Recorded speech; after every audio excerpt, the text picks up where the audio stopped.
Hello बच्चों, आज हम लोग पढ़ेंगे क्लास 9th में चैप्टर 6 का रेखाएं और कोड। ठीक है, तो जल्दी से आप लोग कॉपी बुक्स निकाल के बैठ जाइए। आज हम लोग स्टार्ट करने जा रहे हैं। ठीक है, इसमें पहला क्वेश्चन है, यदि एक कोण के पूरक का 3 गुना इसके समपूरक के बराबर हो तो कोण का माप ज्ञात कीजिए। ठीक है, इसमें क्या बोला है पहले कि यदि एक कोण के पूरक मतलब जानते हैं आप लोग, पूरक मतलब होता है जो कोण 90 डिग्री का हो, और समपूरक मतलब होता है जो कोण 180 डिग्री का हो। ओके, अब देखो, अब हम लोग एक एक लाइन पढ़ते जाएंगे और समझते जाएंगे। ठीक है, पहले क्या लिखा है, यदि एक कोण के पूरक का 3 गुना, तो पहले हम लोग क्या समझ लेंगे, क्या बोला, एक कोण। ठीक है, तो हम लोग यहाँ पे क्या मानेंगे, मान। देखो स्टार्ट करते हैं, माना कोण क्या है, x है। ठीक, अब कोण x हो गया। ठीक है, फिर एक कोण के पूरक का 3 गुना। ठीक है, अब कोण x है तो हम लोग देखो पूरक का 3 गुना। ठीक है, यहाँ से स्टार्ट कर रहे हैं हम लोग। 3 गुना क्या है, 3 गुना इसके समपूरक के बराबर है। बराबर किसके हैं, इसके समपूरक के। ठीक है, समपूरक कोण, ये हम लोग क्वेश्चन को लिख लिए। ठीक है, क्वेश्चन में जो बोला है, क्या बोला है, पूरक का 3 गुना किसके बराबर है, समपूरक कोण के। ठीक है, अब पूरक कोण क्या होता है, 90। ठीक है, अब इसमें से 90 माइनस x कर देंगे। क्यों, क्योंकि कोण हम लोग x माने हैं, इसलिए ये कर दिए।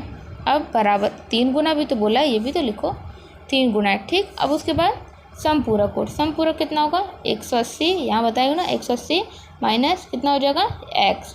ठीक, ये हो गया। क्वेश्चन के अकॉर्डिंग हम लोग सॉल्व कर लिए। इतना पूरक कोण इतना हुआ, और इसका 3 गुना किसके बराबर है, समपूरक कोण के। ठीक है, ये कोण है x माने हम लोग यहाँ पे।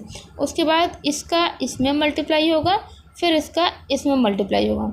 इसका इसमें मल्टीप्लाई होगा तो क्या हो जाएगा, 9 का 3 में मल्टीप्लाई होगा तो 270। ठीक, 270 हो गया। अब माइनस इसका इसमें होगा तो 3x। ओके, फिर यहाँ 180 लिख देंगे, डिग्री मत लगाना भूलना तुम लोग। ठीक है, अब देखो माइनस x हो गया।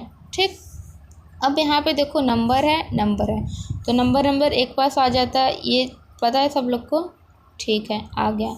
इसको ये इधर आएगा, जब बराबर के दूसरे साइड कोई नंबर आता है तो इसकी जो साइन रहती है, अभी ये जो प्लस में है वो माइनस में हो जाता है। ठीक है, इतना हो गया। देखो इसके आगे हम लोग ये दोनों संख्या को इधर ला दिए। अब ये देखो -3x है। अब जब -3x इक्वल टू के इधर आएगा तो ये हो जाएगा +3x। प्लस को लिखे या नहीं लिखे कोई प्रॉब्लम नहीं है। अब इधर ये हो जाएगा -x। ठीक है, अब देखो इसमें से ये माइनस होगा, 270 में से 180 माइनस होगा तो यहाँ बचेगा 90 डिग्री।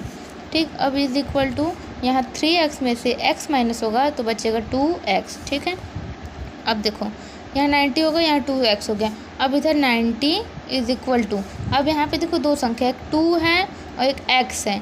2 और x मल्टीप्लाई में है, तो जब संख्या है तो बराबर की इधर आएगा, बराबर की इधर आएगा तो कैसे आएगा, अब ये इसमें मल्टीप्लाई में है तो जब बराबर के इधर आता है डिवाइड हो जाता है, और बराबर के इधर अगर प्लस है इधर आता है माइनस हो जाता है, अगर इधर डिवाइड है इधर आता है मल्टीप्लाई हो जाता है। तो वैसे ही 2x है तो बस x लिखेंगे और इसका 2 आ जाएगा इसके नीचे। क्यों आ जाएगा, क्योंकि यहाँ मल्टीप्लाई में है और यहाँ डिवाइड में आ गया। ठीक, अब यहाँ पे क्या हो गया, 90/2 इज इक्वल टू x। अब इसे हम लोग डिवाइड कर देंगे, 2 से कितने बार में चला जाएगा, 45 डिग्री। 45 डिग्री बराबर x, तो यहाँ क्या लिख सकते हैं हम लोग, x बराबर 45 डिग्री। तो ये हम लोग का क्या आया, 45। x का मान, x क्या है यहाँ पे, माना कोण x है, तो वो कोण क्या है, कितने अंश का है, 45 अंश का, मतलब कि 45 डिग्री का। ठीक,